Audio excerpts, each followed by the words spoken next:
Hello, welcome back to Emerge, the health podcast for busy, high-performing women. I'm your host, Dr. Alex Swenson Ridley.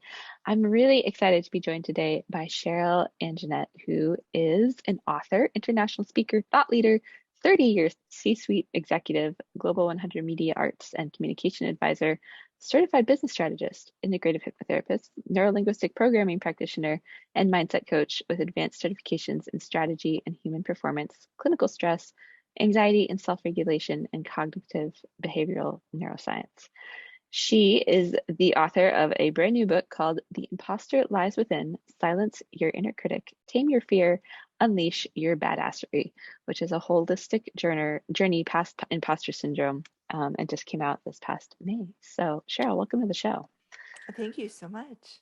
Yeah, you have lots of things and directions that you've got in your life that I both am on a similar journey and like really excited to just dive into this. So we will definitely talk through imposter syndrome because it's something I find so many women deal with. Well, we'll talk about it. I know you have thoughts on most of us are dealing with it on some level, but before we jump into that, I'd love to just hear, what brought you to this point of writing this book and, you know, Yeah, your absolutely. mission. It's a lot of people ask me that. And it was, I'd gone through the business world. I was an entrepreneur three times. Actually, I would say this is my fourth entrepreneurial venture, but I've also been in the Mhm. C-suite for a couple of very large companies, billion-dollar companies and different industries. And kind of got to a point where it was like, oh my goodness, I'm just really not enjoying this anymore. I've been there, I've done it, but I'm kind of helping everyone else with their dreams and getting their companies in order. And I just took a step back and realized that what I loved was the healing arts. I loved the coaching, I loved the guidance, I loved the teams, I loved seeing people succeed. And so I did that deep dive into hypnotherapy and NLP and all the things you just talked about, Dr. Alex. But then I started thinking, okay, helping people with their dreams is really about manifestation. And people were just getting the manifestation piece, in my opinion. They Mhm. were just getting an incomplete recipe for it. It was Yeah. sort of, they were doing all the things, but then they'd say, well, why isn't it working? Or why does it Mhm. work sometimes? Or why am I just calling in exactly what I have, or more of what I already have, or the opposite of what I want? And so I started to really look at the gaps, and I said, we are always manifesting. So here I went. I did a big jump from imposter syndrome to manifestation, right? Okay, I But like but it. but but but I was thinking, okay, we're always manifesting, always. We're always calling in what we're thinking about, what we're sending out energetically, what we're thinking about. And we're just not doing it by design. We're doing it by default. It's Yeah. kind of like we're on default mode, what's going on below the surface. And then I started to look into imposter syndrome. And I spent a couple of years on this audio app, just really bringing in men and women, not just women, really talking about their experiences, their feelings of not feeling good enough or worthy or deserving. you know, I started to explore thought patterns and self talk, and we did a lot of hypnotherapy through that with individuals. And so I was working with individuals, I was working with groups, and I really just started to research this. And I thought, you know what? This is the reason that we aren't manifesting. This is the reason we're not calling in our dreams, if you will. It's almost like it's the cracks in the foundation or the gaps. I know, but why do I still feel? I know how to do that, but why aren't I doing it? Why why am I not doing? Why do I keep self-sabotaging? Why do I feel like no matter what my accomplishments are, that I don't feel good enough, or I don't feel worthy, or I don't feel deserving? So I just thought I need to figure out what the root cause of that is. What's the origin? And then how do we get past it? You see what I'm Yeah. saying? And so, and, Yeah. and people were saying, oh, you can't get past it. Everybody has it. You Mhm. probably heard that, right? Oh, Oh yeah, everybody has it. everybody has it. Everybody has it. And you just have to live with it. And, who can get past it? It's always going to pop up. and call me stubborn, but I said, no, I think that's wrong. I think that's, you know, that's not the Yeah. right way to think about this. I think there's a way past it, and I don't But- think everybody gets it. So getting past it, let's dive into, and I know from kind of what I've seen, you look at imposter syndrome a little differently and just acknowledging that everybody's dealing with it, right, on some level. And then also taking the stance that, we can get past it. And I also want to dive into the, manifestation, because that's something I haven't talked about much on the show, but I've been learning more about, I'm in a PhD program in integrative medicine that's based in quantum physics. So I I love these conversations, even though I feel like in 2 years I still barely understand quantum physics. But we can talk some about that too. But let's start to dive into how what do we do? Like when you say it's possible to get past imposter syndrome, like what is that? How do we start to make those changes? And I know your book probably dives into this, but let's go there. Yeah, the book does kind of take you through that journey from awareness to insight to alignment to integration. So, if it's okay, let me first really define what imposter syndrome is, just because I Yeah, think that yeah. sometimes we're starting with different ideas of what it is, but it's actually a psychological pattern, and the emphasis is on the word pattern because this does become patterned or habitual in Mm, our brain, where somebody feels like they're not good enough in spite of their accomplishments. Now, the in spite of is important because there's actually a disconnect. There's what we call cognitive dissonance.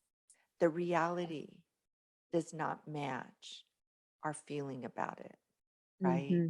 Yeah. Right?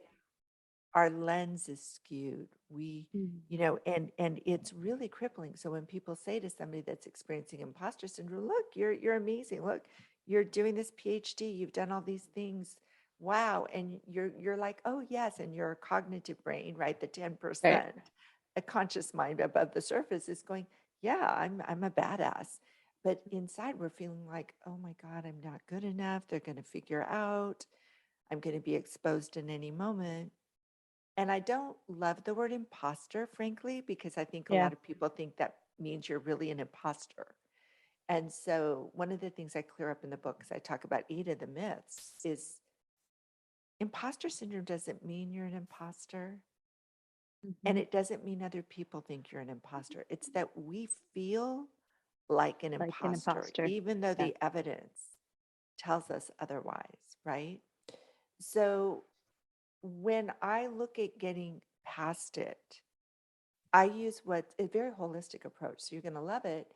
Is, most people are dealing with outside in. Just feel your fear and do it anyway, they'll say, right? Just feel your fear. Once you've pushed through it, you're going to gain confidence and you won't have that imposter syndrome thing. And that's part of the solution, but it is not the cure. That's another myth. And they were working with outside in techniques. Write down your brag list, or I call it your badass list, or, just there are just a number of what I call the outside in techniques, strategies that are really, really helpful, but they weren't addressing the inside out. Where does that come from? So my whole approach is we need an inside out and an outside in approach to this. We need to figure out, well, where did those beliefs, because that's what they really are, their beliefs about ourselves and the world, come from? What was the root of I'm not good enough, or I'm not worthy, or I'm not deserving, right? Yeah. So that's kind of a lot, and I can tell you more about that. But if I did want to just come back to one thing you asked me so I don't forget to address it, and it's this idea of, well, does everyone just have it and do we just have to live with it, Yeah. right? So imposter syndrome is incredibly common. Before the pandemic, really good studies, because studies, there are a lot of studies out there, Yeah.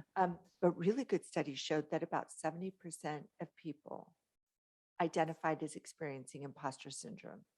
Interesting. And by the way, I always use the word experience. I don't say suffer and I don't say struggle, because our subconscious mind is always listening.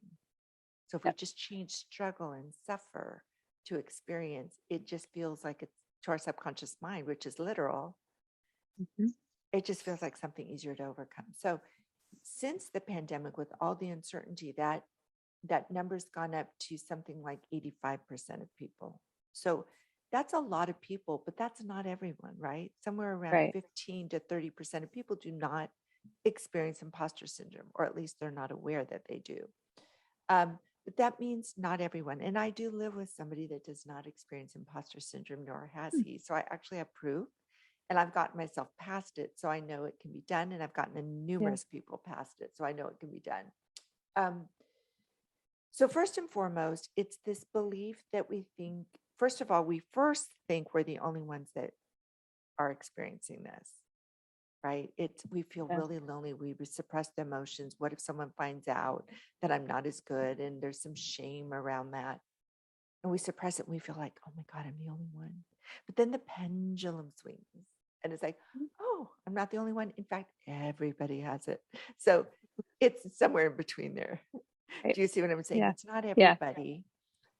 And this idea that you just have to live with it is another belief. And Hmm. if you believe that, that's will be your reality. Because Yeah. again, our beliefs are not the reality, they're our reality. So if you believe that you can get past it, and I believe that, I've put this together as sort of, you might call it a protocol or a methodology to get past it. Mhm. Um, so that's where I'd like to just say you really can get past it, and I can tell you what that looks I like it. Let's do it. Yeah. like. So getting past imposter syndrome does not mean that you no longer have fear. Getting past imposter syndrome does not mean that there is no doubt in your life, that you just are good to go. It does not mean you stop being human. It does not mean you stop comparing yourself. Right. So if you read the book, there's a whole chapter and a whole concept I put together, which I think you're going to love, called the healthy zone. And in the healthy zone, almost any behavior and any feeling can be considered healthy. We want fear. Fear is wired into us. It's our great protector. Can you imagine life really with no fear? Yeah. Truly, we'd run into the lion's den. So in the healthy zone, it's adaptive. It gives us the adrenaline. It lets us look for threats, but it doesn't send us into a downward spiral. And in the healthy zone, we need our discernment muscle, doubt, right? Mhm. Can you imagine no doubt? You'd believe everyone. Then you'd be taken by the real imposters, right? Right. Yeah. So we need doubt because doubt's our discernment muscle, right? In the healthy zone, it's adaptive.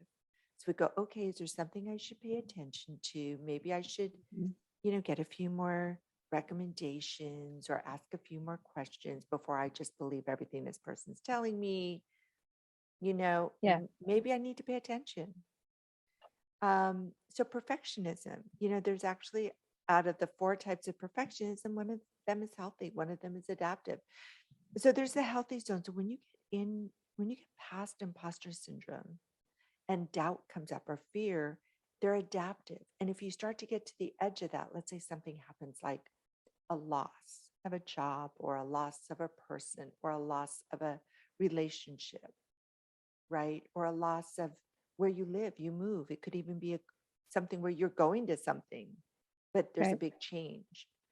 You can find yourself just on the outskirts of that healthy zone, even a little bit outside of this, in almost like a no man's land. But inside your internal knowing that you're good enough, worthy, and deserving, that your voice matters and you matter is strong. It's not going to throw you spinning. And you have the techniques on the outside and you've repatterned the mind, you can kick yourself right back into the healthy zone. Yeah. And how long that takes, it can be almost instantaneously. It can take, a few minutes. It can take a few hours. It could take a few days. In some cases, it could take a few months. Grief needs a natural process. So you Yeah. don't need to be out there spinning, but you could be a little bit on the edge. And that would be normal, right? Because we're human. Mhm. Yeah.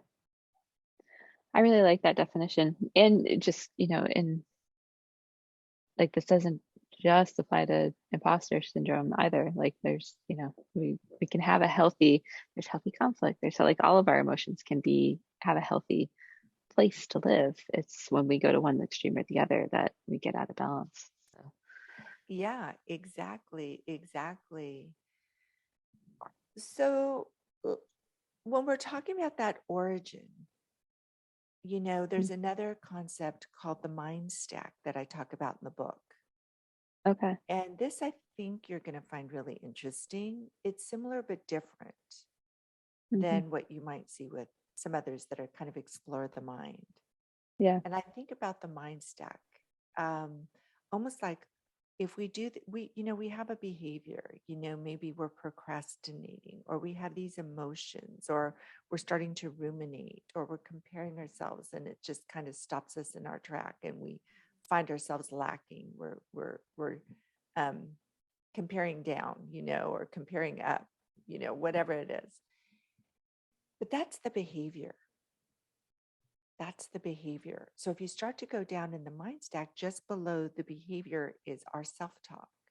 And just below Yeah. our self talk are our thoughts. And just below our thoughts are our beliefs. Now, Yeah. you might think that the beliefs were foundational, but actually, there's a layer below our beliefs. And And that is our experiences. yeah. So, and there's a lot at play here because there's the actual experience, but then there is our own unique personality and DNA, right? You have Right. twins that have the exact same experience, and the way they interpret that experience and the weight it has for them is different. Mhm. Two people, right? So, and it's not so much, so again, it's not so much the experience, but the meaning we give the Yeah. The experience and experience. the Yep. interpretation we had at that age and that stage. Hmm. So when you do this deep dive, and I usually, not always, I have other ways to do it, but usually hypnotherapy is a really powerful way to do it Yeah. because Yeah. it's rapid.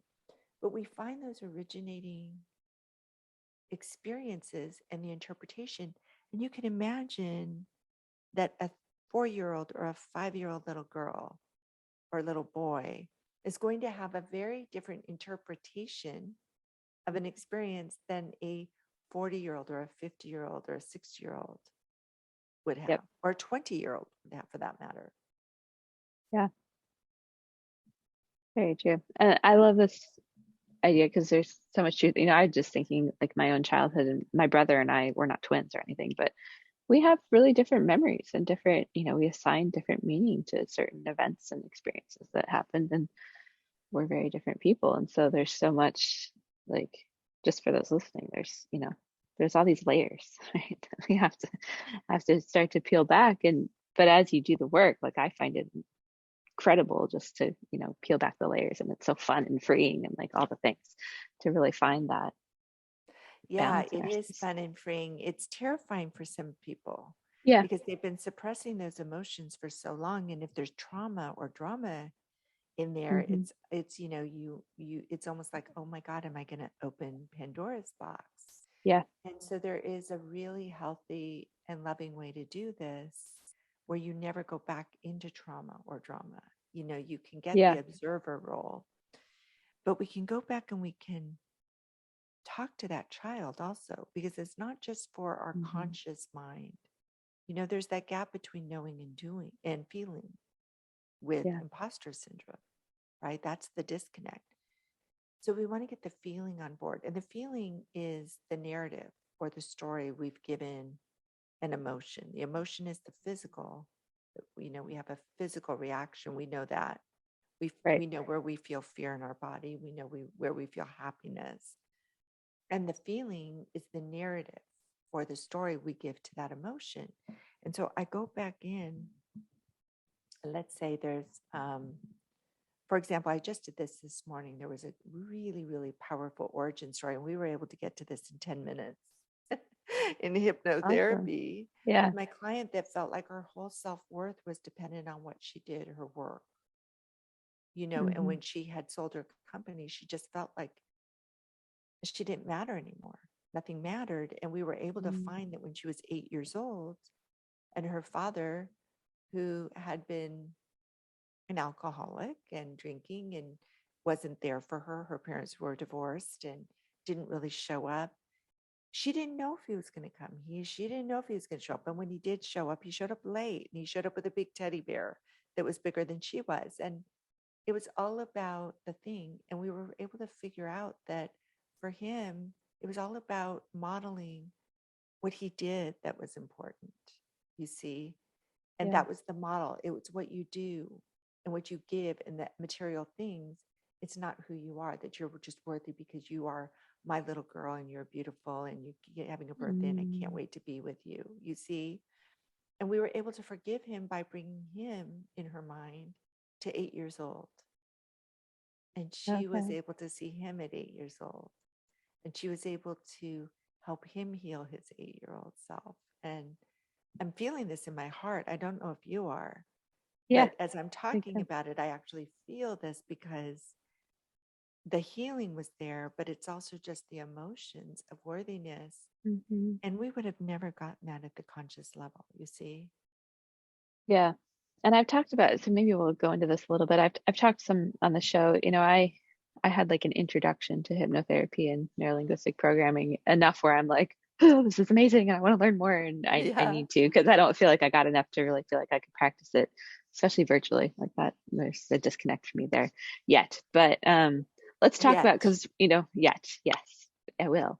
Um, there's our conscious mind, which actually only about 5% of our brain power goes to. And then there's our unconscious mind, which is 95%. And so, I'm just curious from your perspective, like obviously there's tools and things that we can do to fast track, you know, a lot of major change because if you can shift perspective, bring some unconscious things conscious, or just, rewire some of that stuff, you have massive change really quickly and you can't move Huge. backwards. Yeah. Um, Yeah. I mean, I always like to use the words reprogram and repattern mhm. because we can reprogram and we can actually shift the story, but we can also dissolve and let go. Yeah. As soon as that little girl, that little boy realizes they can change their own story. So it's not about the adults, really. Right. We talk to the child because the child, your child, and by the way, I think of them as it might sound like multiple personalities, but we talk about the inner child, and I think, well, we've got a whole slew of children there There's because a they're group. different ages and stages, right? Yeah. Um, but if we can talk to that child and let them at that age, because I find children that are mute, I find children with their backs turned, I find children in fetal positions, I find children that are angry, really angry at their adult self. Like, why weren't you there Yeah. for me? Why aren't you coming for me? So we let Mm. them express those emotions. Emotions are energy in motion. They need to be expressed, not repressed, Yeah. right?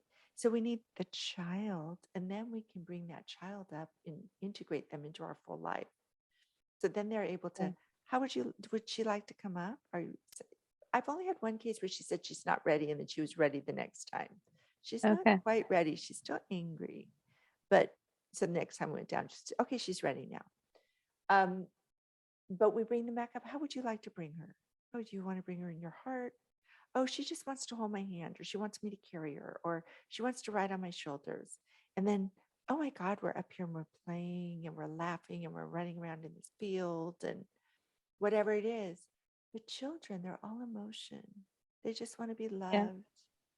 They just want to play, right? Absolutely. And a lot of Yeah. us have forgotten that part of ourselves, or so my big passion in life is, standing for women really finding their true full self-expression, which means doing a lot of this work. Like we have to go through the journey Yes. of, Yes. letting all Yes. of those parts of ourselves be expressed and feel the emotions that we've, because I'm really good at repressing emotions. I just this year learned how to turn on feelings in my body, and it's been like, ugh. I think Because I most of us, if intellectualize them really well, but I don't feel them. So yeah, that's been an interesting journey, but it's the more you can do that, like the more you really discover who you are, I would say, on yeah, some there's a level. whole book chapter on thoughts, and it's funny as you said that I brought it up. It's like I think too much and feel too little. Hmm. Um, I think that was Charlie Chaplin.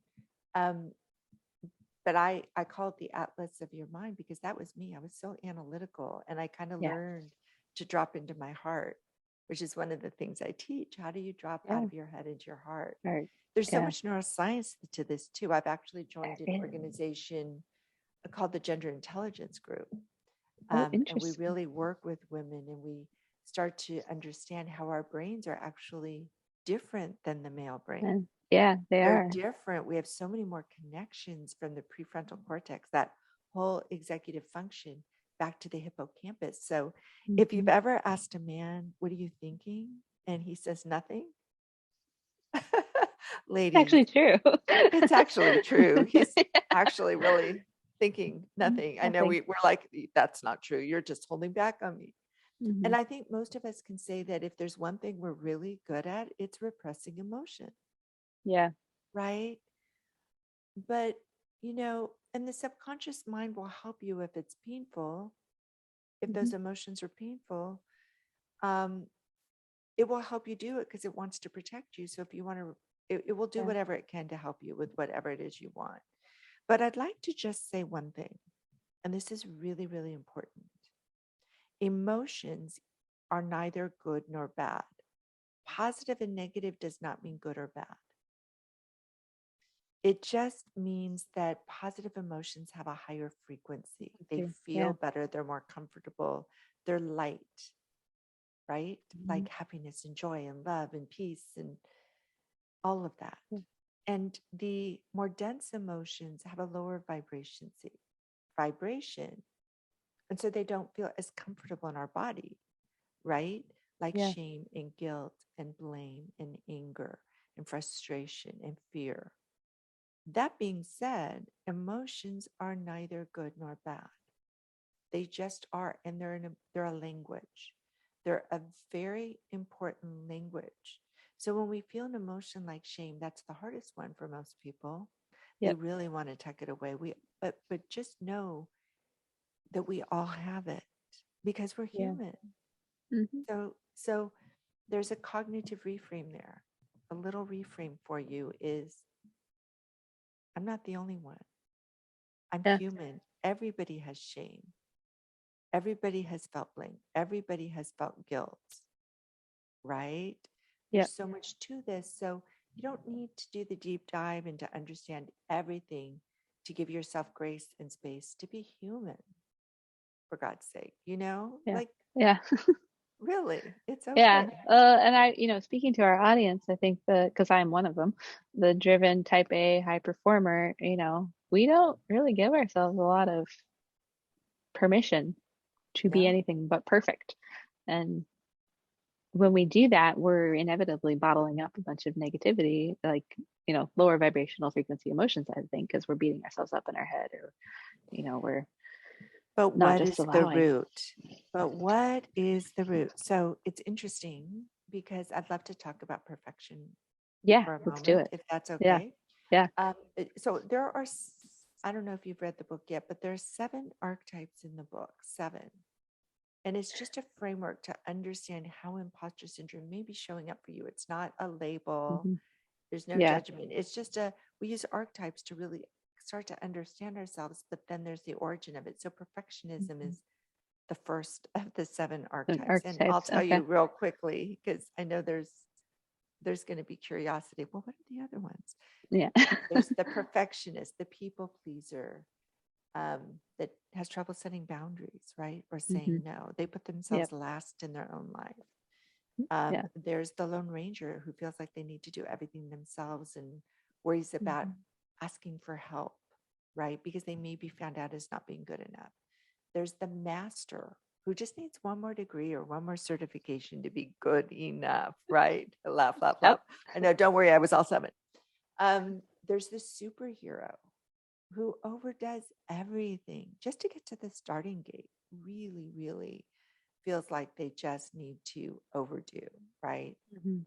Then there's the savior who feels like they need to come to everyone's rescue, right? And they may even find people that need rescuing or find projects, or they may create chaos so they can be the rescuer, Hmm. if truth be told. Yep. And then there's the prodigy. The prodigy is, we all have our zones of genius, but for the prodigy, so there, when I say zone of genius, we all have those things that we're really good at really fast. That Hmm. learning curve, that competency scale is really Yeah. condensed. Like we start something and it's like, wow, you're really good at math, or you're really an amazing artist, or you just really know how to write poetry so well. You put words together and they just sing, and or you're just such a good listener. Where did you get all that patience? So we all have our zones of genius. We go from zero to hero or beginner to mastery immediately in those areas, right? They're not always Yep. intellectual. Yep. So for the prodigy, they feel like they should only be at the hero level. They need to be at mastery immediately, because that learning curve is so scary. They might slip, they might fail, they might be found out as not good enough. So those are the seven, but perfectionism, which I'm going to guess a lot of people are going to relate to.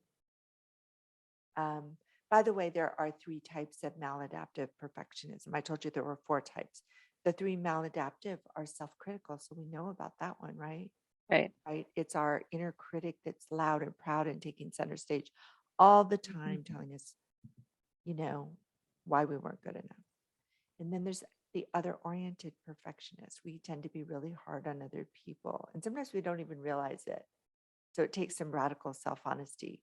And then there's the cultural perfectionist or social perfectionist. It may come from family dynamics or your culture, or it could be because you're in a profession that takes a high degree of precision, like an attorney or a doctor or an engineer, an architect. But there's the other oriented perfectionist. So we're just really hard, and we feel like we have to deliver 100%, 100% of the time. Right. Right? There's no space there. There's no grace. Right. Even when we say there is, we beat ourselves up. Even if we celebrate, which usually we don't, it's short lived and we continue to see the flaw, right? Right. So I'd like you to imagine, well, first of all, where does that really come from? Generally, it comes from control or a lack of Mm. control. Something, if we were to really go into the origin story, we Yeah. feel like we didn't have control over ourselves, over our world, right? And different personalities are going to perceive different instances of that in different ways. And Yeah. sometimes it was really modeled for us. The people Hmm. around us were very controlling. So it can be generational.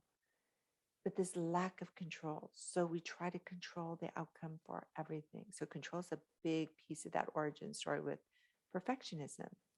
Yeah. So I want you to imagine, and you don't have to believe this, but I want you to just let in the possibility of control being a myth. I want you to imagine that there really is no control, that everything you've hung your hat on, and we talk about control all the time. We even say, Right. well, just look at that. And if you have no control over it, let it go. We use the word control all the time. You're going to start catching yourself. So I Yeah. want you to imagine if you have no control. And people are probably listening to this going, what? Huh? What? Now what? What do you Right? It feels mean? like a big void. Well, what goes into that void? But it's not a void, because here's what you do have. And it's so much better. You always have choice, even when you think you don't. And you always have influence, even when you think Mhm. you Mm. don't. Yep. Yes. So imagine, first of all, where do we have choice first? Where do we always have choice? We always have choice in what we choose to think about, in the thought we put in our head, right? We always have choice in how we frame something. We always Yeah. have that choice. And that thought itself, right now, you took 2 or 3 really deep breaths, really deep into your belly, let them go, and put something in your mind. Just put everything else out in the parking lot for a moment. Put something in your mind that you're really grateful for. Think about someone or something that you're really happy about, or someone or something. It doesn't matter. one thought, it's instantaneous. Your whole body relaxes, doesn't it? The emotions relax. The world feels different. We just put everything else outside the bubble for a moment. Everything else goes in the parking lot, and you just breathe into that and you focus on that one thing. Everything changes. I mean, read the story of Nelson Mandela in prison for Yeah. all those years, right? Yeah. And we always have influence, but where do we have the most influence? The place we always have the most influence first is ourselves, right? We can always create influence first and foremost. So sometimes we feel like we might be in the workplace. I feel kind of trapped. I feel like I don't have any influence. But when you start to influence your thinking and your choices, you can actually gain more influence, right? We've all done that, Right.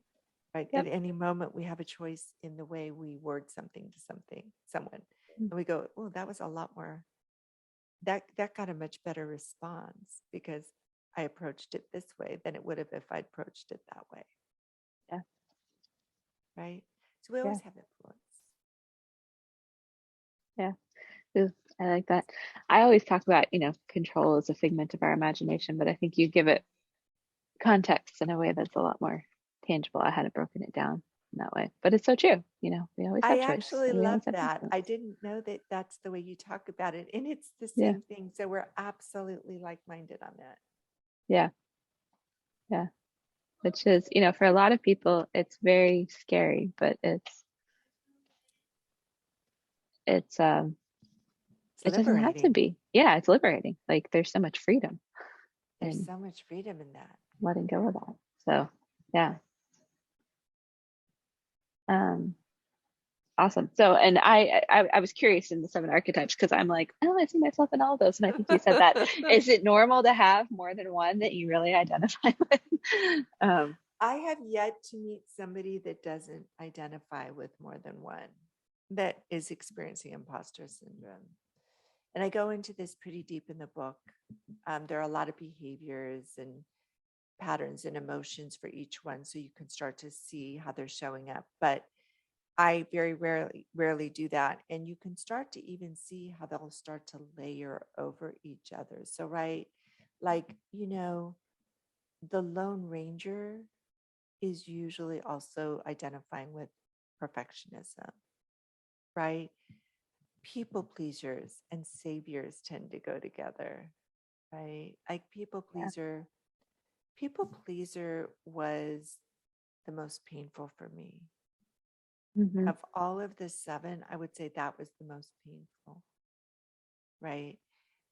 Because I really had trouble saying no. I had trouble with Yeah. the boundaries, really a lot of trouble with the boundaries. And m- my belief was that if I didn't say yes, people weren't going to like me. I wasn't going to belong anymore. They Mhm. weren't going to want me. So I better just keep saying yes, yes, yes, yes, yes. Right. Yeah. Even in business, not just in my personal life. And having been a single mom for 20 years, it was like I have to just keep saying yes and do whatever I need to do. I'm the breadwinner for this family. I've got to make it happen. Yeah. And but some of that was those were my stories because when I did set my boundaries, actually people respected me more, and I got so Hmm. much more. And one of the things with people pleasers, we actually end up feeling resentful or Yeah. feeling like the martyr, don't we? Yeah. What's your like one of those seven that really hit you? Hit me. Honestly, like I can see them coming out in different. The master is one that I think I Yeah. deal with the most often. I'm currently in a PhD program for That my you're a second doctorate doctor. degree. Do I need to be? No. Um, and then, and Lone Ranger probably spoke to me a little bit as well because I have a hard time delegating. But previously in my life, people pleasing was very strong in savior. Like that's how I actually ended up in my first marriage to an alcoholic, and all makes Yep. sense, but Yep. lack of Yep. boundaries and all of that. So, Lack of yeah. boundaries. And yeah, my first marriage was a man who, I don't want to say narcissistic personality disorder because that's Hmm. diagnosed by a Right. professional, but definitely narcissistic personality Hmm. traits. Um, and it was painful, but I put myself in there. That's who I Yeah. attracted, Yeah. and I Same. allowed a lot of that behavior to continue. Yeah. So for years, years and years. So um, at the end of the day, it's easy to play victim and look what he did to me or look at what they did to me. But at the end of the day, when we get stronger, and we start to say, okay, what can I adjust? What can I change? What can I heal so that I get stronger and move myself out of this situation, but also set myself up to attract, manifest. Which we haven't. So let's maybe we should talk about the manifestation piece too, Yes, because to manifest I what we really want, right? yeah, yeah, and I agree. There's this, like the Secret came out in the book and all that, and I remember reading it in my 20s and being like, so I just think about what I really want and it's going to happen. And there's more to it than that. Like, and I think quantum physics has done a good job of kind of starting to bridge that gap of like the world of manifestation and how we actually incorporate that in our lives realistically, right? So I'd love to Yes. hear your input on what is, It's what's really, missing. so I haven't actually ever said this out loud, and I think I just had an aha moment. I shared, I'm going to talk into that for a moment, but I'm going to tell you, my husband, my current husband, who I did manifest, and when he showed up after 20 years of dating and blah, blah, blah, it was like in my mind, and I am intuitive, but it was like, oh, there you are, finally. I mean, it was that simple. We've never had an Yeah. argument. I've never had I like this, but I don't like that, or the lists. I've never had any of that. But he doesn't even realize this, by the way. He doesn't put words to it, but he just manifests so effortlessly. It's unfriggin' believable. He's Yeah. an architect and he does country clubs and resort hotels, that kind of stuff. But he said, I'd really, before I finish with my career, I'd really like to design um, a building, like a high rise. And like within 3 months, he got contracted for it. It was like, you just say it out loud and Oh, it does it? happens. Well, Yeah. I'd really like this to happen. And it happens. It's crazy. Yeah. But the manifestation piece, you're right. You can't just, I don't want to say you can't because I don't like to use superlatives. I don't like to Hmm. say you must or you can't or this or that. But I'd invite you to consider that our language is multifaceted. Yeah. The way we the way we connect, you might think of it like a radio signal, right? Mhm. So when you put a radio signal out to the universe, so we'll use the language of the universe and we're the receivers, right? And Yes. by the way, the universe is this very abundant, benevolent giver, Yes. right? Has our As best is our interest at heart. subconscious mind. The Yes. universe really wants to give you, whether you call that God or whatever you want to call that, absolutely wants to give you exactly that which you desire, as long as it understands what that is. So consider a radio signal. We're putting out this signal going, universe, I would like this now. Like my husband, I'd really like to do a project like that. And it wants to give us exactly that. But it gets confused because our words are one way we communicate. Our thoughts are another way we communicate. Our self talk, the dialogue between our ears, gets muddled with the thought. And then our emotions, which is one component, a very significant component of our whole energy makeup, our energy dynamic, is probably the most powerful part of that conversation. So, for us to get a clear radio signal, all of that has to come together, align, converge, right? Not be this Yeah. disparate wire. So if you were Does anyone ever listen to radio anymore, by the way? um, My but if husband you were does. I turning don't. those old dials, I'm probably too old. But I think I'm going to be 60 this year. So I think that I'm probably in our age group, probably a little older than a lot of your audience. But if you think about turning a radio dial, when you go between stations, you get static.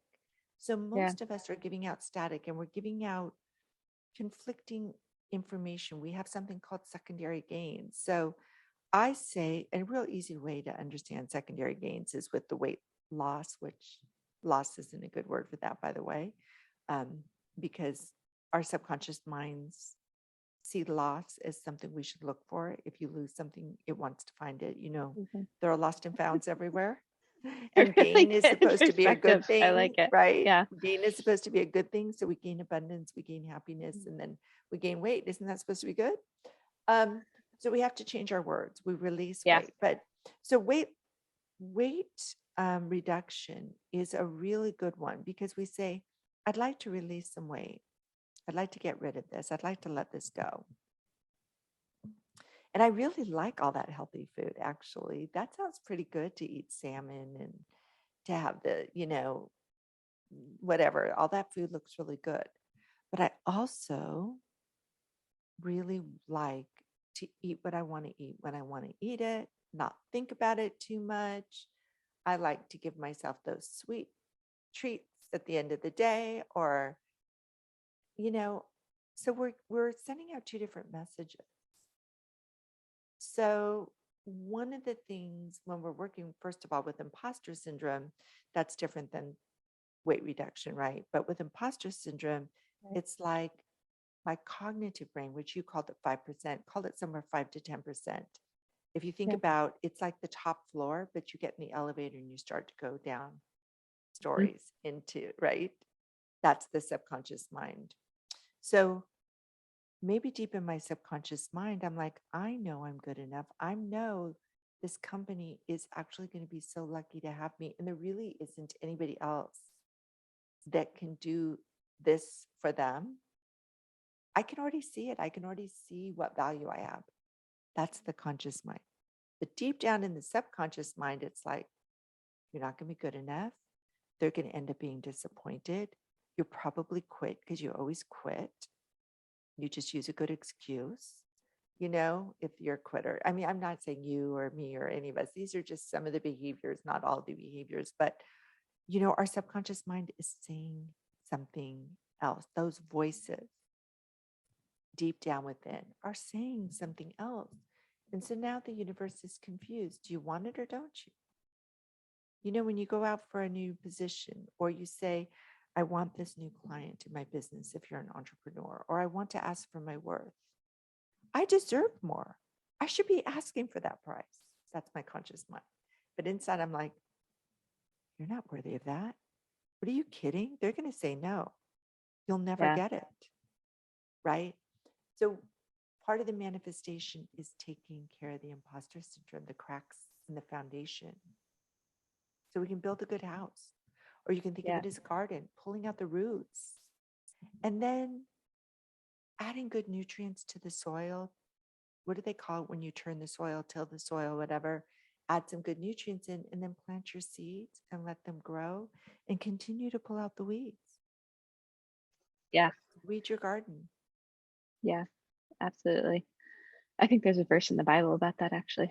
Planting seeds and how you do that, if anyone relates to that. But it's so true. And I completely agree with you. And I love the weight loss, weight release. I use the word release actually with my clients as well. But Good. that tends to be a goal for a lot of women. And I argue, because it was my experience, we have to do the internal work first. Like it has to, what we're desiring and what, the message that we're putting out, we get what we focus on and what we think about, right? And so, I've shared and been talking quite a bit. My original business, I was a chiropractor, and I actually went through bankruptcy with that last year, and kind of, I knew it wasn't what I wanted to be doing, but I essentially set fire to the whole thing and, burned it You down. But self-sabotaged, right? yeah, but it was like, when I bought the building for, $500,000, literally everything that could have possibly gone wrong is what went wrong. And it's because it's what I was focused on.